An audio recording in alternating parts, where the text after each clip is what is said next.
YouTube, what is up? I wanted to rant today about the fundamental differences between English One Piece cards and Japanese One Piece cards. A lot of people do not know much about the differences between the two languages, and I wanted to do a long ass rant, a long discussion about the differences between them and why English cards are absolutely the move. And I do not think any of you should be buying and investing into Japanese cards, with a few exceptions that I will get to later in the video. There are a few Japanese cards and a few categories of Japanese cards which are absolutely investable and are S tier pickups, but they're very specific. You have to be in the know. You have to be knowing what you're doing if you're going to be investing in Japanese cards. I do not think that the average person should be touching Japanese cards at all. It's a huge trap for a lot of people because they see the English cards are expensive, they're unobtainable, they cannot afford the chase cards, they cannot afford the booster boxes of their favorite sets, so they turn to the Japanese product because the Japanese booster boxes are cheaper, the Japanese chase cards are more accessible and also notably cheaper, so people think that they are getting a good deal. You know, why would you buy an EBO3 booster box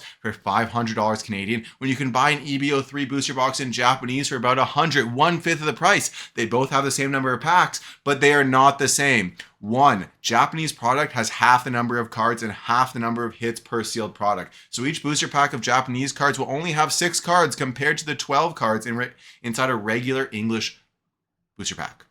Number two, it has half the number of hits. Every single English booster set for most sets leading up to EBO3, like let's say OP1 through OP12, is guaranteed 2 hits per booster box. You know, a hit is something as a secret rare card or above, secret rare alt art SP, treasure rare manga, so forth. Japanese booster boxes only have 1 hit guaranteed, with the occasional 2-hitter box, similar to the English product that might occasionally have a 3 or sometimes even a 4-hitter box. So you're paying less to get less hits and less cards. So in theory, because you're getting half the cards and half the hits, Japanese products should be half the price. But again, if you look at the market price, it's actually way less than half the price. Often, you know, 1/4 or 1/3 the price of the equivalent English product. Some of the hits are, you know, 1/5 or 1/10 of the price, which is a massive, massive spread. And there is a reason for it. It's not random. Number one, Japanese cards, they cannot be played in any official Bandai tournaments anywhere in the world outside of Japan. So if you want to play in One Piece tournaments anywhere in Europe, or, you know, North America, Canada, USA, so forth, but there's a lot of tournaments being held at locals, a lot of top prizes, a lot of pre-release tournaments, a lot of awesome stuff going on. You are not allowed. It is against the rules to use any Japanese cards, with the exception you can use Japanese Dons. This is a very recent change that Bandai added just last year, where you can now use Japanese Dons in official tournaments to try to alleviate some of the costs of players trying to acquire, you know, 10 copies of the same English Don, but like that doesn't really matter. Don cards are not really investable. They're not really a thing that people are buying or collecting or chasing. Don cards, very similar to the energy cards of Pokemon. If you're not familiar with the playable game, you need 10 Dons in a deck to play the game. I don't know. I think that it's really just a non-factor, the fact that you can use Japanese Dons. But moving on. Other major differences. This one's probably the most important difference. And really, if you're tuning into the video, just take away this one fact. English cards are print to demand. So Bandai estimates what demand will be for an upcoming set, for the English set, and they print that much to try to estimate how much demand will be and print to that capacity.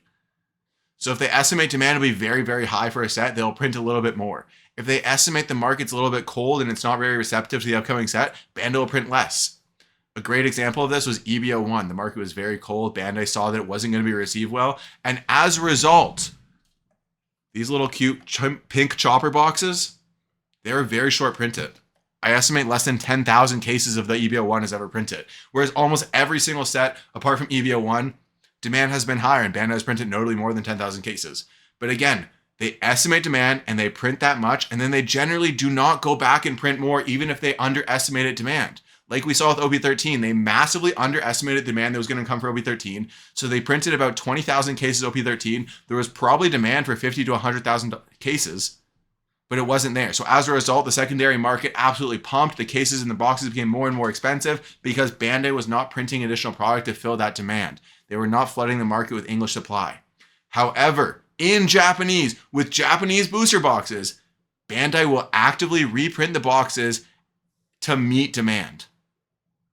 So they're not estimating demand. They start printing on release, and as the product sells through, as Bandai stores sell out, they reprint the product actively and restock the Bandai stores so that Bandai stores are constantly stocked of almost every single booster box of every single product sealed available at MSRP across Japan and across major cities in Tokyo, in Osaka, and so forth.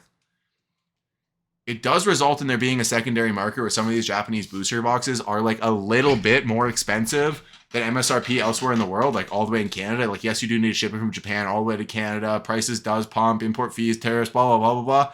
So MSRP in Japan, it's like 55 Canadian, 60 Canadian dollars per booster box, and then they'll generally be going for like 75 or 80 dollars Canadian per booster box of Japanese product once they land in Canada. Still like way cheaper than the average Canadian booster box is going for like $250 to $300 in general. Like, I'm not talking EBO3 or OP13, which are very expensive, but just like your average set, like, you know, like OP14, OP12, so forth. Generally, notably cheaper in Japan, a little bit more expensive elsewhere in the world, but nonetheless, because Bandai is always making that product available at MSRP in Japan, the price of the sealed product will never massively appreciate. It'll never pump. Even now, OP01, Romance Dawn, first edition booster boxes in Japanese are only worth a couple $100 compared to English, worth thousands of dollars. Because the supply is so much more massive. And on top of that, the third major point in the Japanese versus English discussion is the demand is notably less. I estimate, based off ChatGPT, there's probably ballpark, like obviously it's a very generalized number, like 100 million people on the whole planet who speak or read or understand Japanese.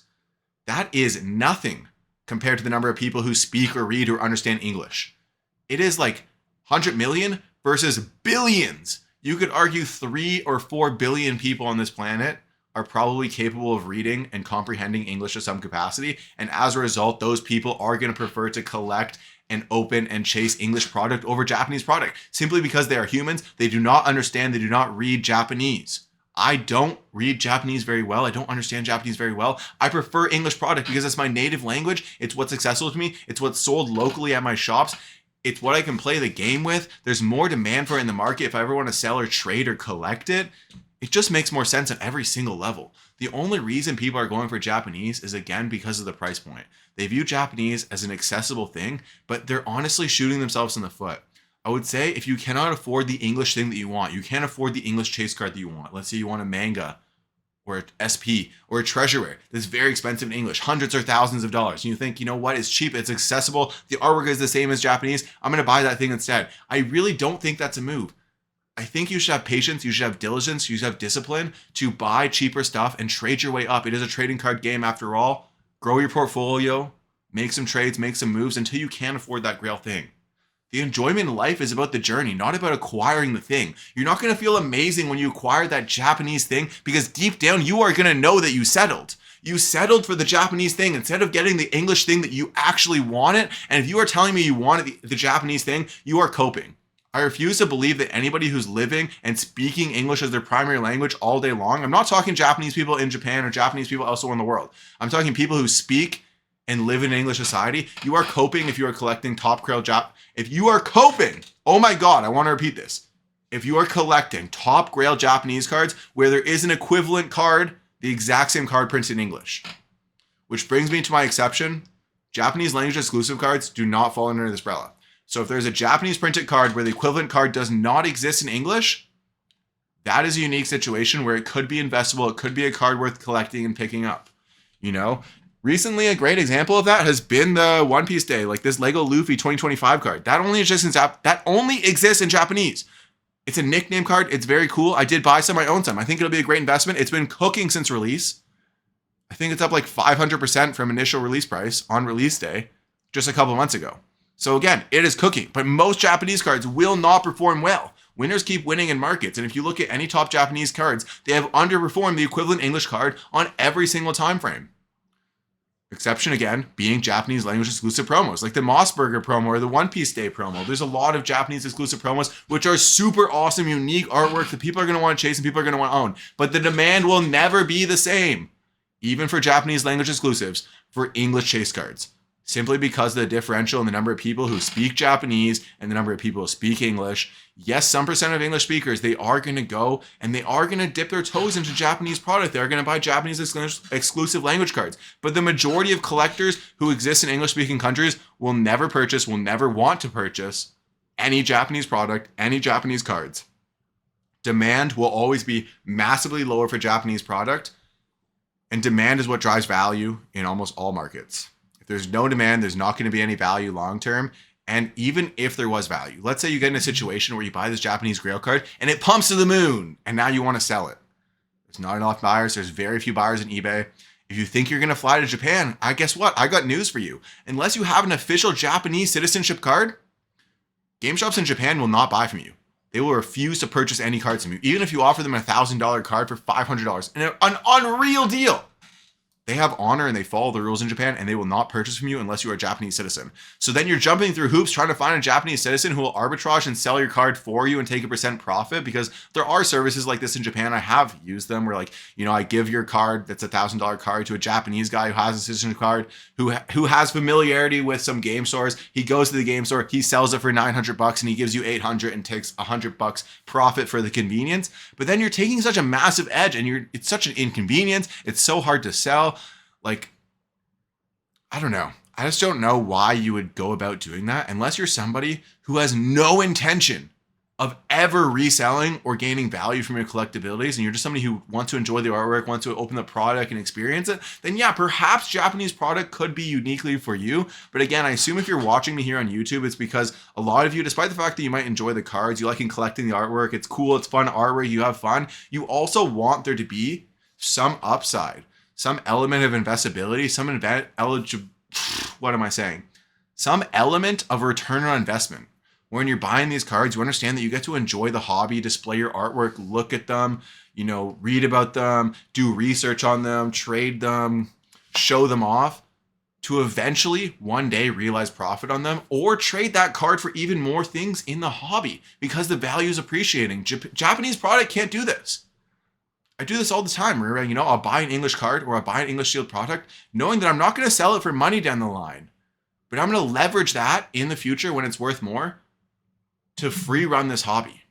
So EBO3, I was able to sell an OP13 case for like over $10,000 and buy 2 EBO3 cases for the price of it. You know what I mean? Like, you can make these moves where you're buying other things and you're trading it for newer things. You could be buying EBO3 cases right now at a great price, knowing that a year from now or 2 years from now, they might double or triple or quadruple in price. Then you'd be able to trade that case for multiple cases of a newer set, allowing you to free ball or free run and rip an entire case that you really didn't pay for. Like, yes, you paid for it, but like, sunken cost fallacy, et cetera, et cetera. You paid $6,000 for a case. You trade it for a bunch of cases when it's worth $20,000. You keep your $6,000 invested, so your net asset, your portfolio value is staying the same, but you're getting to rip product. Like, I don't know. It's a lot of mental hula hoops and mental gymnastics there, but you understand what I'm saying. The fact that if you're buying and you're collecting things that are appreciating value, it gives you options in the future, and options is power. Options is the ability to make money. The fact that you could sell it at any time because the liquidity is there. That is value. Liquidity and optionality are the number one most important things in collectability. If you have a thing that you think is worth something, but there's no buyers, it's not actually worth that thing. If you have collectibles that you cannot actually go and sell that day or that week, do they have any value? Like, if you take Japanese One Piece cards or Japanese sealed product into any game shop across Canada, or you take it to a Collecticon, or you take it to a hobby con or some sort of like card show, most buyers, most tables, maybe even all tables, will refuse to buy from you unless it's very specific or very unique, because they understand supply and demand metrics and that they are going to be purchasing dead stock from you that's going to sit on their table or sit in the inventory, unable to flip it, unable to sell it for a profit. And ultimately, those stores, those vendors at game shows, they are doing it for a profit. They want to buy things that they can resell for a profit, because that's what they do for a living under capitalism. They buy low, they sell high. Even if you're selling them really low, they have low confidence they're going to be able to actually do that selling, whether they sell high or they sell medium with Japanese product, unlike English product.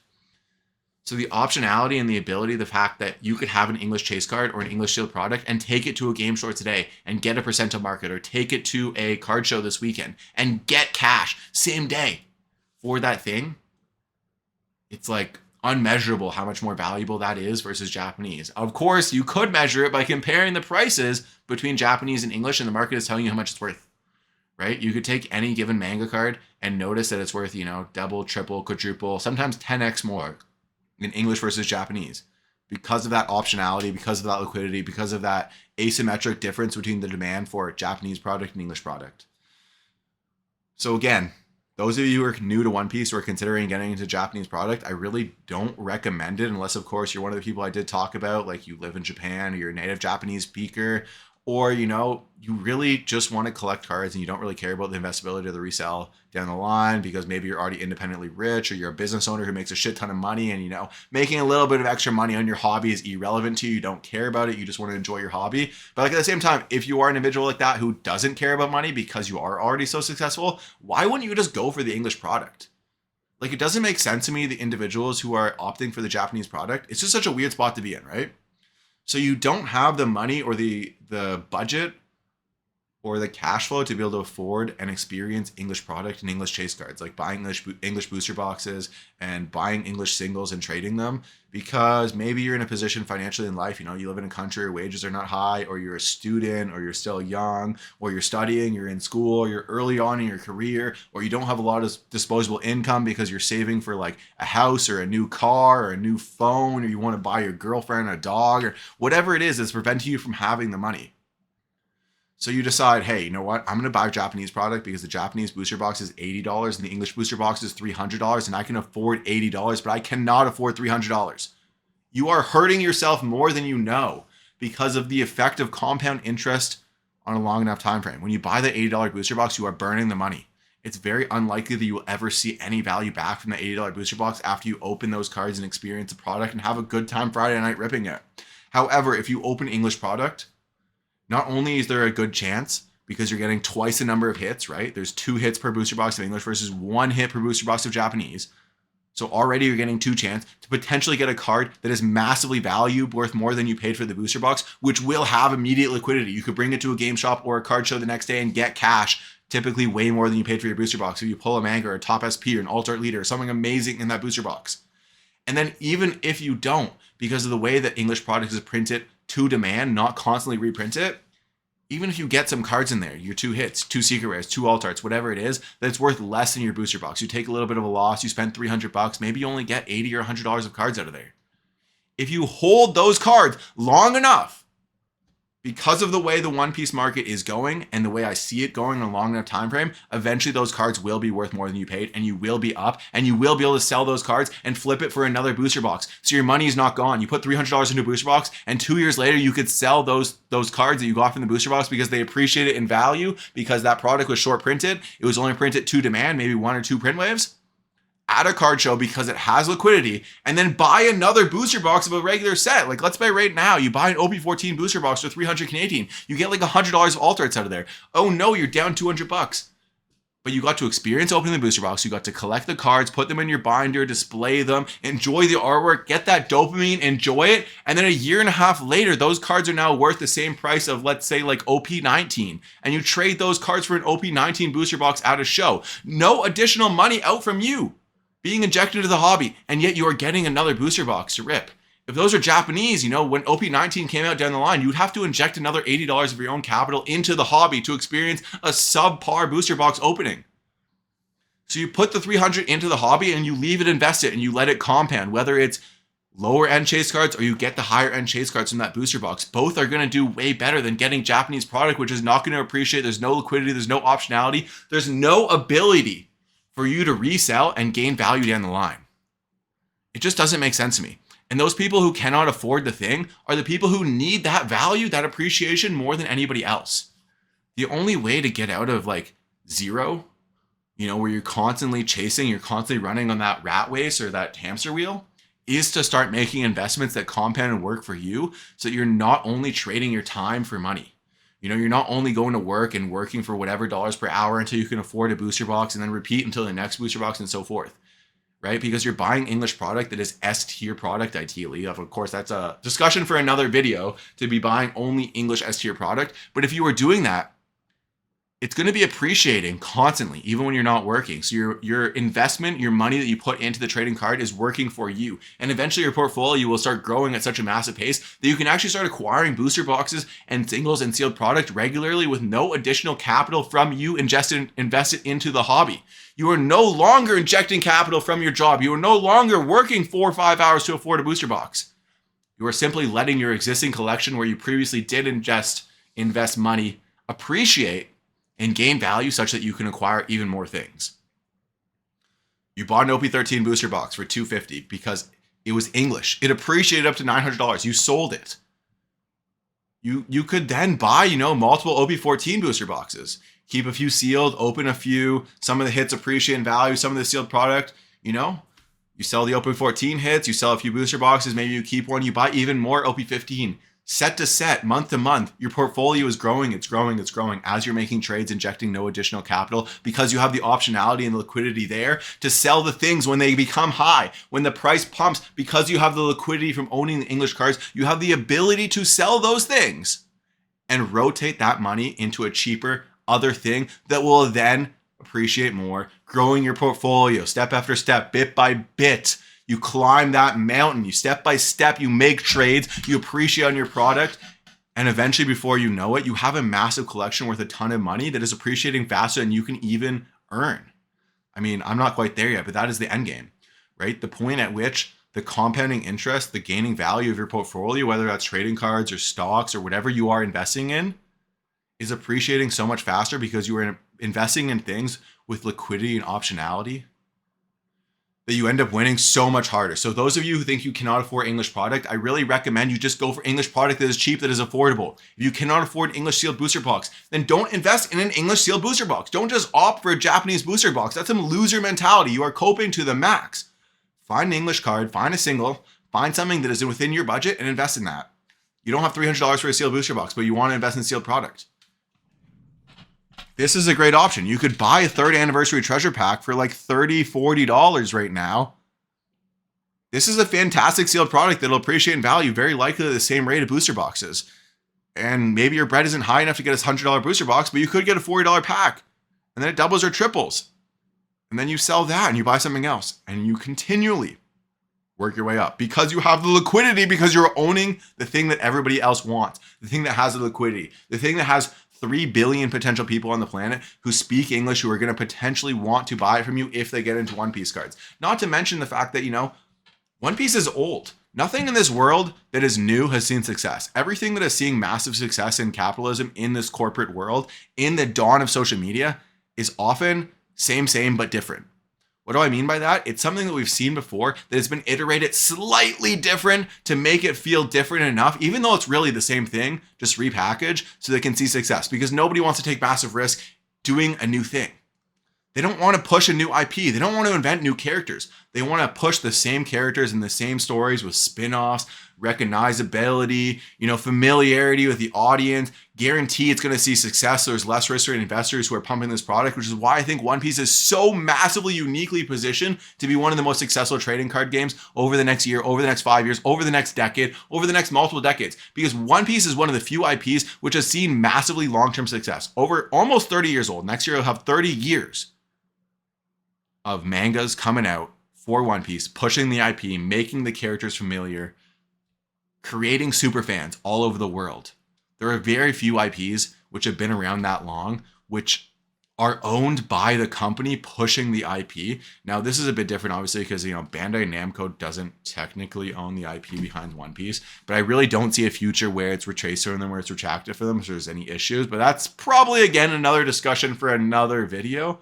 But my point being, with it being so old and having seen success for so long, there's not really much risk. Corporations and people investing into this to pump it, to make it grow, to gain new global fans, to create new animes and spin-offs and animated shows and live actions and trading cards and merch and clothes and everything you name is so much less riskier than investing into new IPs that they don't have confidence are going to exist for a long time. So IPs that have been long time standing like One Piece or Pokemon or Star Wars or whatever it is that has been around forever, companies are more inclined to invest into that because they know there's an established massive fan base.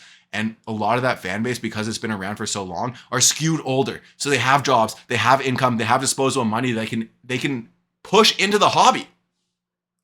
Most people who are fans of One Piece, they are not children, right? There are people who have come up with One Piece over their teen years, over their 20s, whatever it is, and they're adults with job who still enjoy the thing. Same with Pokemon, which is why Pokemon is seeing such massive freaking success. But when you're buying Pokemon, you're buying other people's bags. Pokemon has been around for so long, 30 years of the trading card game, 30 years of cards, millions and billions of cards all over the world, all of which have value that you are buying into. You are definitely not buying the bottom of this rung. You are not getting in on the bottom of that Ponzi pyramid that is collectibles, right? You're buying near the top, honestly, with Pokemon. Like, it's so pumped up. We've seen cards sell for millions already. I really do not think that the move in 2026, if you're not already massively invested in TCGs or you're just starting to dip your toes, you don't have a massive portfolio, is to go all in on One Piece. Bet on the thing that actually has the massive asymmetric upside that you could actually win and change your life. Are you going to buy Pokemon product and see 5% returns per year, 10% returns per year, just like Rudy says, and be happy? Sure, you might be, but you're going to take 20 years to get rich. Who the hell wants to get rich in 20 years? I mean, a lot of people. It's easy. You can get rich in 20 years. But why wouldn't you just go for the fastest horse?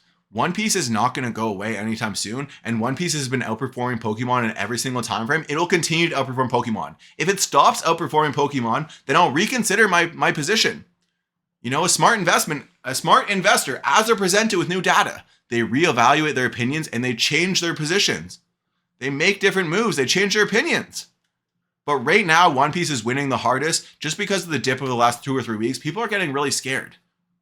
Pokemon has gone through dips as well. I don't know why you're getting so scared. Like, dips are natural, dips are healthy. People will take profit. Things need to change hands, right? We need new people entering the hobby whose cost basis is higher than people who are already in the hobby.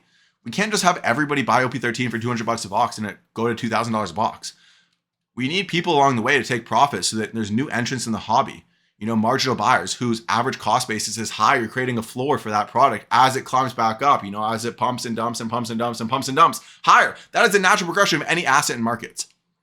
So I've gotten way off topic on this video. I started about talking about Japanese and English product, but again, optionality, liquidity are king. Print runs are massively larger for Japanese. It is widely acceptable. English is the move. If you cannot afford the equivalent English product, I generally recommend that you do not simply ape the cheap Japanese product. You make moves until you can afford the English product. It is about the journey. The dopamine and the serotonin is the journey and the grind to get the thing you want. If you just settle and get the B-list thing, the Japanese thing of what you want because you can't afford the English, it's never going to hit the same. You're going to die regretty spaghetti. You're going to know deep down in your balls or whatever you got if you're not a bro. I don't know, I just remember it as a bro, that you settled. Why would you settle? Do not settle, YouTube. If you follow Big Ace, do not settle. We are chasing the best things, the grails of One Piece, and we do not want Japanese grails. I don't want to own a Japanese Nami manga. I want to own this English manga. You know, this is what I want to own. This is what most people want to own. And the people are like, oh, the Japanese artwork, it's so beautiful. You're coping. Stop being a brokey. Get your bread up, grind. The grind is what the life is about. Putting in that work is because you are human. Every day you get the privilege of waking up and making these trades and grinding and getting your bread up, and like, it's so much fun. It's a trading card game. If you don't enjoy trading and making moves, I don't know why you're here. Anyways, guys, follow for more, but leave in the comments what you think about this rant. I definitely inspired some of you to have some unique thoughts, some independent thoughts you wouldn't otherwise have. So let me know in the comments what you thought.